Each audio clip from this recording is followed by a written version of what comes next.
Bien, mesdames et messieurs, chers collègues, peut-être tout d'abord vous témoigner, je pense que nous pouvons tous témoigner à nos amis mahorais notre solidarité et notre affection. Il m'est arrivé dans d'autres responsabilités d'aller à Mayotte, qui est déjà une terre si difficile, si compliquée, avec quasiment pas d'économie et une pauvreté endémique, tout ça sur fond d'immigration massive.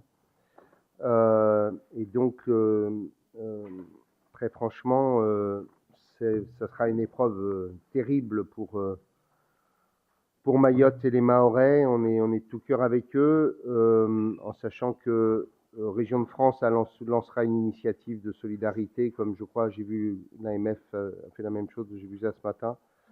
Donc on aura l'occasion de délibérer pour voir comment on peut les soutenir et les aider, en sachant que,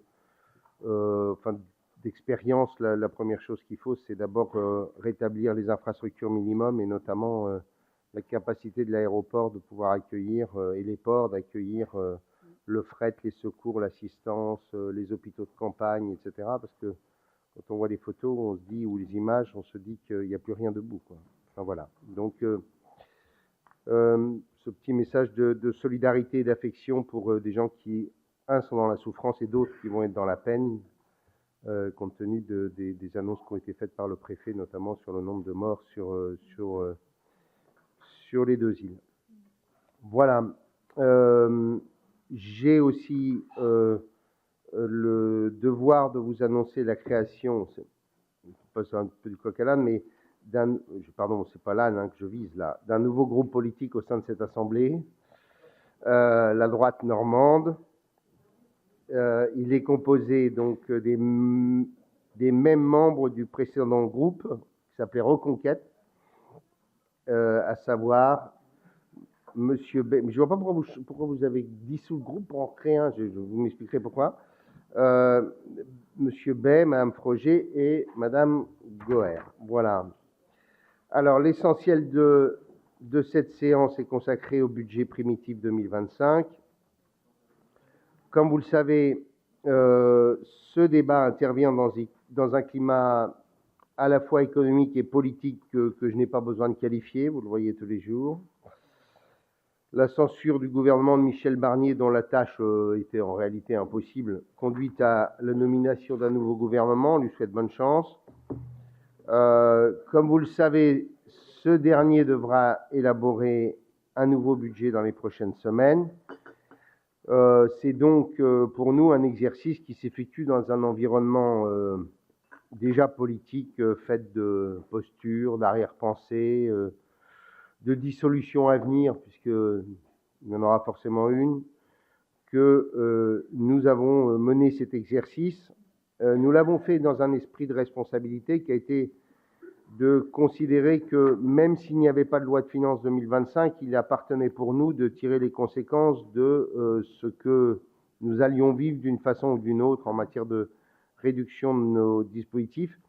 Mais il y a une chose qui est certaine, c'est que, comme le disait la patronne d'un grand groupe que nous avons rencontré il n'y a pas très longtemps et qui investit beaucoup dans la région, qui a de très grands projets sur la région, et qui nous disait les collectivités locales et notamment les régions demeure un des seuls pôles de stabilité dans le pays aujourd'hui, et donc il nous appartenait à être en mesure de demeurer ce pôle de stabilité. Donc vous verrez un budget que nous avons bâti sur l'esprit de responsabilité, même s'il impose un exercice qui n'est pas forcément le plus facile. Et il aurait été irresponsable de ne pas tenir compte, au moins en partie, de l'exercice qui nous était demandé dans le projet de loi de finances Barnier, que nos rentrées fiscales, comme vous le savez, s'étaient déjà avérées mauvaises en 2024, et que par ailleurs nous subissions un effet de ciseau sans précédent, avec des dépenses de fonctionnement qui avaient augmenté de façon très sensible avec les prix de l'énergie, les prix du transport, les prix des services, la hausse des taux d'intérêt, et que nos recettes, elles, étaient en berne, puisque l'État nous avait proposé de bâtir un budget sur une hausse de la TVA de 4% en valeur, hein, pas en volume, et que finalement, nous avons perdu 33 millions d'euros par rapport aux estimations que nous avions faites en matière de recettes. Alors, ce budget, nous l'avons bâti avec l'idée que sur 3 ans, nous aurions 170 millions d'euros d'économies à effectuer, puisque nous perdrions, selon nos estimations, 170 millions de recettes dans les 3 prochaines années. Dois-je vous rappeler une nouvelle fois que sur les 1000 milliards de dettes supplémentaires que l'État a contractées ces dernières années, près de 50% c'est les retraites, 43% c'est les retraites, et que nous, collectivités locales, nous ne représentons que 50 milliards. Et quand on regarde les chiffres de la comptabilité publique, ce que je n'avais pas vu, mais que DGS m'a fait observer, c'est que en réalité, on dit toujours que la dette des collectivités locales, c'est 8% du tout, mais dans les dettes des APUL, les administrations publiques locales, il y a en vérité beaucoup d'administrations qui dépendent de l'État, comme les universités par exemple. Ah, les universités, je croyais que les universités autonomes, certaines pouvaient emprunter, celles qui avaient fait l'objet de l'immobilier. Bon. Ah, les sociétés, type société des grands projets, etc. Donc en fait, la réalité, c'est que nous représentons 4% de l'endettement global et 4%, comme je vous le rappelle, de cet endettement qui permet d'assumer 70% de l'investissement public. 4%, 70% de l'investissement public. Et en dépit de cela, on nous faisait payer, grosso modo, 25 à 30% de l'effort budgétaire que l'État effectuait dans l'année. Je vous rappelle que tout ça s'effectue dans un contexte économique qui est compliqué, qui a visité beaucoup d'entreprises ces dernières semaines. On a un investissement industriel qui est, sinon à l'arrêt, tout du moins au ralenti. On a beaucoup d'entreprises, Sophie l'évoque souvent, qui sont aujourd'hui dans des difficultés financières avec des problématiques de trésorerie qui deviennent pour certaines très sévères, notamment parce qu'elles avaient beaucoup investi les années précédentes. La consommation, pas besoin de vous faire le schéma, n'a jamais été aussi faible. Et d'ailleurs, le taux d'épargne n'a jamais été aussi élevé. Et je voyais les chiffres de l'épargne des Français ces derniers mois, c'est extrêmement impressionnant. On est sur des chiffres en octobre et en novembre qui sont absolument gigantesques. L'immobilier et le logement, pas besoin de vous dire les difficultés dans lesquelles on est, alors qu'il est si difficile de se loger. Et puis enfin, on a des secteurs qui sont frappés et pour lesquels nous, on doit avoir une vigilance de premier ordre, comme l'automobile avec cette décision stupide d'arrêter le véhicule thermique en 2035.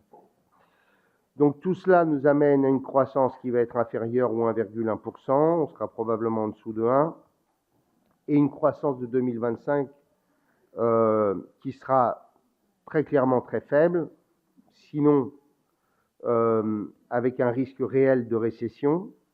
Et pourquoi? Parce qu'il n'y a plus de confiance, et quand il n'y a plus de confiance, l'économie va mal, et je vous rappelle que l'Allemagne est depuis 2 ans elle-même en récession. En Normandie, je vous le rappelle, l'endettement qui est le nôtre, ou les dettes que nous allons contracter pour l'année prochaine, ce sont des dettes qui se veulent vertueuses. Je pense par exemple aux efforts gigantesques que nous allons effectuer dans le domaine de la santé, en accompagnant seule région française à le faire, le Ségur de la santé. Premiers programmes de travaux sont en cours dans les hôpitaux de Normandie. Certains vont commencer leur reconstruction, je l'espère bientôt, comme l'hôpital d'Alençon. Nous mobiliserons en tout sur la santé, sur la période allant jusqu'à 2030, 920 millions d'euros pour la santé de la région. Et je vous rappelle que c'est une compétence qui normalement devrait être assumée à 100% par l'État, mais qui l'assume si mal. On a inauguré dernièrement la fac d'odontologie à Caen. C'était un vrai moment de plaisir. Rodolphe était là. Il y avait aussi Paul Millès qui était là. De voir ces 45 ou 50 étudiants avec un vrai bonheur sur le visage. Et ce qui était en plus assez intéressant, c'est qu'avec Rodolphe, on s'est livré à l'exercice de savoir d'où venaient les étudiants, et tous venaient de la région Normandie ou presque, avec pas mal de jeunes nous disant, mais si nous n'avons plus faire dentaire, que parce qu'il y avait une fac à Caen, et que nous ne serions allés ni à Paris ni à Rennes pour le faire. Et donc on peut se dire que, on donne bel avenir professionnel à des jeunes, et deuxièmement, on se dit que ce sont des jeunes qui s'installeront dans notre région, puisqu'ils sont eux-mêmes dans un triangle pour Caen qui est en Basse-Normandie, et quand on est à Rouen, sur un triangle qui est assez au normand.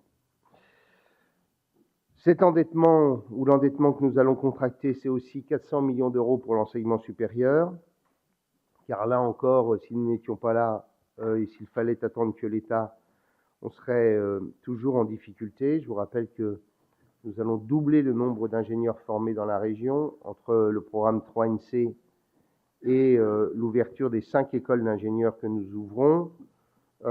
Et avec Julie, nous sommes fiers de pouvoir vous dire, comparaison à l'appui de Région de France, que nous sommes la première région française en termes de soutien à l'enseignement supérieur, puisque nous consacrons 21 € par habitant à l'enseignement supérieur, quand la moyenne des régions françaises y consacre 15 €. Alors ça, ce sont deux priorités sur lesquelles nous ne baisserons pas notre engagement et nos volumes. J'en profite pour vous rappeler que nous allons encore investir 722 millions d'euros. Je vous rappelle qu'on s'était fixé comme horizon une moyenne de 600 millions d'euros, que nous redescendrons progressivement à 600 millions d'euros pour ne pas nous endetter trop. Et je rappelle que 600 millions d'euros, c'est le double de ce que investissaient la Haute et la Basse-Normandie confondues en 2016. Sur ce mandat, ce seront donc 5,3 milliards d'euros qui seront investis, ce qui fait de loin la région qui investit le plus en France, pas en volume absolu, mais en volume relatif, c'est-à-dire par habitant. Et derrière ces investissements, ça veut dire des entreprises et ça veut dire des familles qui travaillent. Je veux pour terminer remercier l'ensemble des directions de la région qui ont fait un boulot gigantesque pour arriver à bâtir un budget dans une équation aussi compliquée, et remercier tout particulièrement les équipes de Mathieu Windels de la direction des finances, parce qu'il a fallu, depuis cet été, se livrer à un exercice régulier, permanent, d'itération pour bâtir un budget qui soit sérieux, solide, dans un contexte national qui, lui, l'est moins, et d'une instabilité absolument extraordinaire, et donc il nous appartient, nous, d'être plus responsables que jamais. Donc, bon débat et merci mille fois.